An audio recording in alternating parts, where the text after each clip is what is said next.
नमस्कार विद्यार्थी मित्रांनो, MPSC IQ तुम सर्वांचं हार्दिक स्वागत आहे. मित्रांनो, नुकतंच महाराष्ट्र सरकारने महाराष्ट्र अनलॉक 6.0च्या गाईडलाईन जारी केल्या. 2 दिवसापूर्वी केंद्र सरकारने सुद्धा जारी केल्या होत्या. जे महाराष्ट्र अनलॉक 6.0 म्हटलं जातं, जे जूनपासून चालू झाली अनलॉकची प्रोसेस, ती आता जी कितवी आहे 6वी. तर 1 ते 30 नोव्हेंबरपर्यंत ही अनलॉक 6.0च्या गाईडलाईन महाराष्ट्र सरकारने नुकताच जारी केल्या. तर काय काय चालू राहणार आहे महाराष्ट्रामध्ये, काय काय बंद राहणार आहे, ह्या व्हिडिओमध्ये आपण पाहणार आहे. यासाठी आपण 2 न्यूज आउटलेट सोर्स वापरले बघा. एक ABP लाईव्ह आणि दुसरा म्हणजे महाराष्ट्र टाइम. तर ABP लाईव्हने काय सांगितलं बघा, अनलॉक 6.0 केंद्र पाठपाठ राज्य सरकारकडून सुद्धा ऑक्टोबरच्या गाईडलाईन्स 30 नोव्हेंबरपर्यंत त्याला मुदतवाढ. महाराष्ट्र टाइममध्ये बघा, महाराष्ट्र लॉकडाऊन राज्यात 30 नोव्हेंबरपर्यंत लॉकडाऊन वाढवला, या सवलती राहणार काय. 2-3 गोष्टी लक्षात ठेवा. एक म्हणजे जे लॉकडाऊन असणार आहे बघा, त्याला आपण अनलॉक सुद्धा म्हणतो. काही गोष्टी चालू राहणार आहे आणि काही गोष्टी बंद राहणार आहे, म्हणून आपण काय म्हणतो, लॉक अनलॉक म्हणतो. ही जी प्रोसेस असणार बघा, मिशन बिगिन अंतर्गत 1 ते 30 नोव्हेंबरपर्यंत 6.0ची असणार आहे. याला सव्वा टप्पासुद्धा म्हणलं जातं आणि केंद्र सरकारने नुकतंच राबवलं. हे जे गाईडलाईन आहे बघा, हे दिवाळीच्या दृष्टीने गर्दी होऊ नये म्हणून या दृष्टीने ते काय केल्या, राबवले आहेत. आता केंद्र सरकारने कोणकोणत्या गाईडलाईन जारी केल्या तर बघा, ह्या व्हिडिओमध्ये पाहू.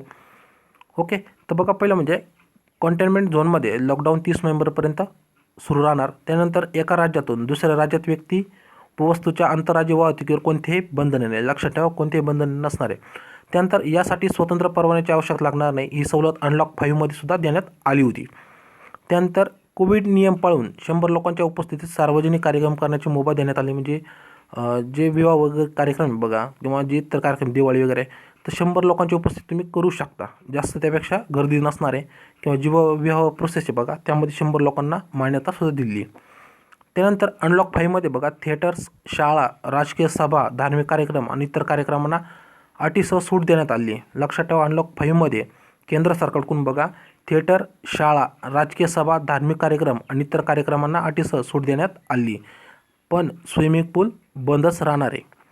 त्यानंतर बघा, मोठ्या संख्येने लोक एकत्र जमण्याच्या काही विशिष्ट प्रसंगामध्ये काही निर्बंधासह परवानगी देण्यात आली. आरोग्य आणि सुरक्षेच्या खबरदारीमध्ये कार्यपद्धतीचे पालन अनिवार्य. यामध्ये मेट्रोसह शॉपिंग मॉल्स, हॉटेल्स, रेस्टॉरंट्स आणि अतिथी सेवा, धार्मिक स्थळं, योग प्रशिक्षण संस्था, व्यायामशाळा, चित्रपटगृहे, मनोरंजन पार्क यांचासुद्धा समावेश आहे. पुन्हा एकदा ऐका, ही जी लॉकडाऊन आहे 30 नोव्हेंबरपर्यंत असणार. याच्यामध्ये एखाद्या व्यक्तीला जर दुसऱ्या राज्यात असेल त्याला परवाना लागणार नाही. त्यानंतर जे कार्यक्रम आहे सार्वजनिक कार्यक्रम, यामध्ये 100 लोकांना परवानगी तुम्हाला दिलेली आहे. त्यानंतर बघा, जे मेट्रो, रेल्वे, शॉपिंग मॉल्स आहे किंवा हॉटेल, रेस्टॉरंट्स, अतिथी सेवा, ह्यासुद्धा थोड्या थोड्या अनलॉकमध्ये चाललेल्या आहेत. महाराष्ट्र सरकारकडून नुकतंच रेल्वेला परवानगी, लोकल रेल्वेला परवानगी देण्यात आली. त्यानंतर बघा, कोविड संसर्गाचा धोका जास्त प्रमाणात असलेल्या काही सेवांच्या बाबतीत राज्य, केंद्रशासित प्रदेश सरकारला परिस्थितीचे मूल्यमापन करून त्यानुसार प्रमाणित कार्यपद्धतीच्या आधारे त्या पुन्हा उघडण्याबाबत निर्णय घेण्याची परवानगी दिली. म्हणजे बघा, जर कोविड संसर्गाचा धोका जर जास्त आला तर राज्य किंवा जे आपण म्हणतो केंद्रशासित प्रदेश बघा, यांचे मूल्यमापन केले, त्यानुसार उघडण्याबाबत तिथं निर्णय घेण्यात येईल असं सांगितलेलं आहे केंद्र सरकारकडून. यामध्ये शाळा, कोचिंग संस्थाने, नंतर अभ्यासकासाठी जे राज्य किंवा खाजगी विद्यापीठे बघा, 100पेक्षा अधिक जमावाला परवानगीसुद्धा देण्यात आली. त्यानंतर 30 नोव्हेंबर 2020पर्यंत बघा, कंटेनमेंट झोन म्हणजे ज्या ठिकाणी जास्त प्रादुर्भाव आहे बघा, या ठिकाणी लॉकडाऊनची कठोर अंमलबजावणी करण्यात येईल. कंटेनमेंट झोनमध्ये अत्याधिक सेवा वगळता प्रतिबंधित उपायांची काटेकोरपणे अंमलबजावणी करण्यात येईल. कंटेनमेंट झोनची माहिती संबंधित जिल्हाधिकाऱ्यांनी आणि राज्य तसेच केंद्रशासित प्रदेशांनी संकेतस्थळावर प्रकाशित करावे. म्हणजे बघा, ज्या ठिकाणी जास्त कोरोनाचा प्रादुर्भाव आहे बघा, त्या ठिकाणची माहिती तिथल्या जिल्हाधिकाऱ्यांनी किंवा राज्य सरकार, केंद्रशासित प्रदेशांनी बघा, त्यांच्या संकेतस्थळावर प्रसिद्धी करावी. त्यानंतर केंद्रीय आरोग्य आणि कुटुंब कल्याण मंत्रालयाशी सुद्धा सामायिक करावी. राज्य, केंद्रशासित प्रदेश स्थानिक पातळीवर कंटेनमेंट झोनच्या बाहेर केंद्र सरकारशी सल्लामसलत केल्यानंतरच किंवा केल्याशिवाय लॉकडाऊन लागू करणार नाही.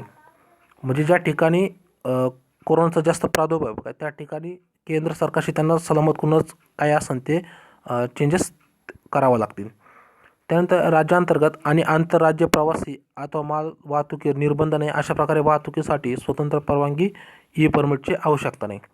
ओके, हे केंद्र सरकारच्या दृष्टीने बघा, जर काही जास्त कोरोनाचा प्रादुर्भाव असेल किंवा कंटेनमेंट झोन असेल तर त्या ठिकाणी केंद्र सरकारची परवानगी घ्यावं लागणार असं सांगितलं आहे. आता बघा, महाराष्ट्र जे राज्यात लागू केलं बघा, त्याच्यामध्ये काय सांगितलं आहे, जे जून महिन्यापासून सांगितलं की 6.0 आहे ते मिशन बिगिन अंतर्गत लागू केलेलं आहे. राज्य सरकारने बघा, अनलॉकच्या 5व्या टप्प्यात हॉटेल्स, फूड्स, रेस्टॉरंट्स आणि बार पुन्हा एकदा एका राज्य सरकारने जे अनलॉक 5 म्हणजे मागच्या महिन्यामध्ये जे हॉटेल्स, फूड्स, रेस्टॉरंट किंवा बार आहे बघा हे 50% क्षमतेने सुरू करण्यास परवानगी दिली होती आणि ती आहे तशीच पुढं ठेवलेली. त्यानंतर बघा लोकलमधून सर्व महिलांना वेळेची अट घालून प्रवास करण्यास मुभा दिली. पुन्हा एकदा एका लोकलमधून सर्व महिलांना वेळेची अट घालून प्रवास करण्यास मुभा दिली. त्याच पाठोपाठ वकील आणि खाजगी सुरक्षा रक्षणानेही ती सवलत दिलेली. त्या पाठोपाठ कालच बघा राज्य सरकारकडून सर्वांसाठी लोकल सुरू करण्याचा प्रस्तावसुद्धा रेल्वेने दिला होता. ही परवानगी देताना वेळेबाबतची आपली सूचना राज्य सरकारने मांडली आहे. हा प्रस्ताव रेल्वे बोर्डकडून पाठवण्यात आला असून त्यावर येत्या काही दिवसामध्ये निर्णय अपेक्षित आहे. तर बघा जे हॉटेल्स, फूड्स, रेस्टॉरंट, बार आहे बघा यांना 50% परवानगी ठेवलेली आहे. नंतर जे लोकल्स आहे बघा रेल्वे मुंबई वगैरे ठिकाणी, तर त्या ठिकाणी महिलांना प्रवास करण्याची मुभा दिली, पण ती वेळेनुसार दिली. वकील आणि खाजगी सुरक्षा रक्षक यांना सवलत दिली. त्यानंतर सर्वांसाठी बघा जे लोकल सुरू करण्याचा प्रस्ताव 2 दिवसापूर्वी सरकारकडे आला होता बघा, हा प्रस्तावसुद्धा जवळजवळ पास करण्यात आलेला आहे. त्यानंतर जे दुसरीकडे बघा राज्य सरकारने शाळा, कॉलेज आणि शैक्षणिक संस्था आहे बघा किंवा कोचिंग संस्था आहे बघा यांना कोणताही निर्णय दिला नाही. म्हणजे बघा 30 तारखेपर्यंत म्हणजे अजून मध्ये निर्णय येऊ शकतो, पण जे गाईडलाईन्स जारी केले आहेत बघा 6-0च्या त्याच्यामध्ये स्पष्ट सांगितलं की शाळा, कॉलेज किंवा शैक्षणिक संस्था आहे, कोचिंग क्लासेस पुण्यातले यांना कोणताही परवाना दिलेला नाही चालू करण्यासाठी. ओके, हे लक्षात ठेवा.